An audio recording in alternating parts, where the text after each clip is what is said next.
well off to take advantage of things that other people don't have available to them.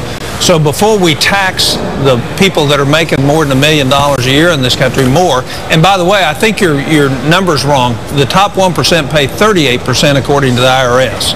Understood. But before we tax them more, the first thing we ought to do is take the $28 billion I guess just a year. for clarification, I guess, and they just, as I didn't know, Senator, apparently the 28 is the overall number, 38 is the income tax number. Anyway, either way, the problem is the problem. So go on. The problem is we have selected advantages for those that are well off in our tax code, and we ought to be getting rid of those. And we ought to at least make them fair. You know, when we pay $76 million in unemployment claims last year to people who had adjusted gross incomes of greater than $1 million, probably we ought to have an earnings test for unemployment. That's number one.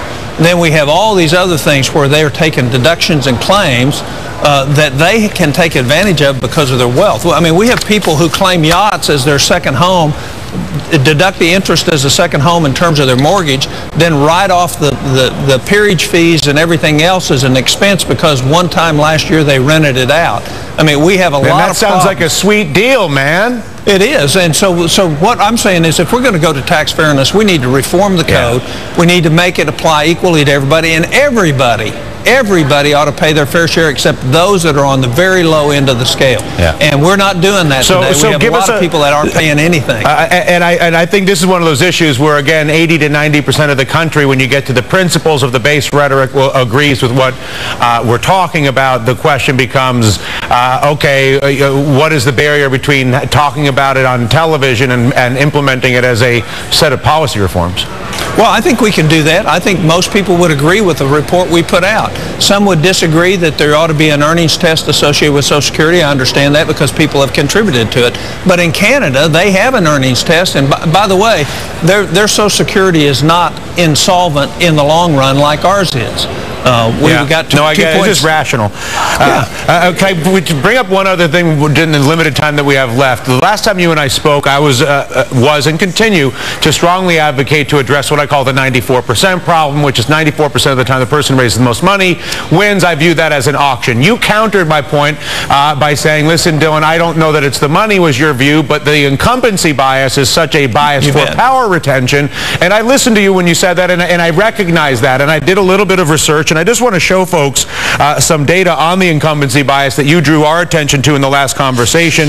This is just from 2010, 86% of housing. This is a wave election, by the way. This was a Tea Party rejection of the status quo. We're not going to take it anymore. This won't be had. And in that context, 86% of House incumbents won, and 83% of Senate incumbents won. Now, I would argue, Senator, that part of that is the money in politics issue, and in no means have I relieved my own aggression towards that issue, but I do think you're right to bring up the incumbency bias as a second and significant issue. Is there a brief answer as to where we begin to address that inequity?